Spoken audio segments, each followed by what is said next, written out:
مساء الفل، ايه الاخبار؟ انا نوره، بشتغل في مجال التنظيف وجاي اقول لكم شغلي قبل وبعد. ده المطبخ كامل، بس انا مقطعاه كده اجزاء. البوتاجاز لوحده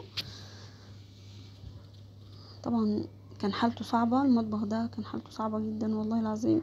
ده الميكروويف قبل وبعد. برضو خد وقت ومجهود.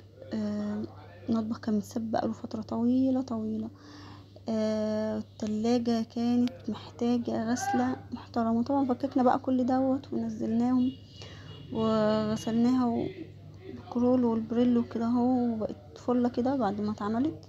هي كده لسه بقى لما تزهر. آه، المطبخ ده تقريبا خد بتاع 4 ساعات شغل او 3 ساعات مثلا شغل. بس حيطان بقى وارض والمطبخ من جوه ومن بره كله، يعني مش بس من بره. كان محتاج هو يتشال كله ويتنضف. التلاجة والله رجعت زي الجديدة. دي بقى صور كده من المكان، الرخامة، ودي الترابيزة بس ما كانتش باينة خلاص بانت اهي. والحوض برضو كان محتاج يتنضف ويتسلك كده ويتظبط. دي برضو الرخامة، دي الارض. والله الحاجة قبل وبعد دي بتبقى شكلها مريح كده. بقى جبتلكم، حاولت اجيب لكم المطبخ كده كله مرة واحدة وهو مش نضيف، بعدين حطهولكم هو نضيف.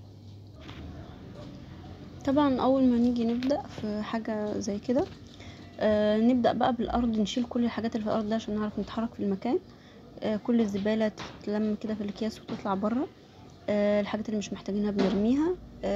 نحط بقى، نرش مثلا مزيل دهون عشان الدنيا تبدأ تفك. طبعا كده لما تنضف بقى شكله حلو قوي. وبعد ما نطلع بقى كل الحاجات دي بره، المواعين تتحط كده في الحوض. وطبعا نضفنا الحوض الاول عشان نقدر نغسل فيه المواعين.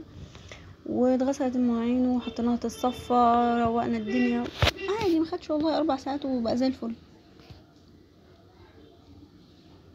بس مستنيه بقى رايكم، قولولي عجبكم ولا لا.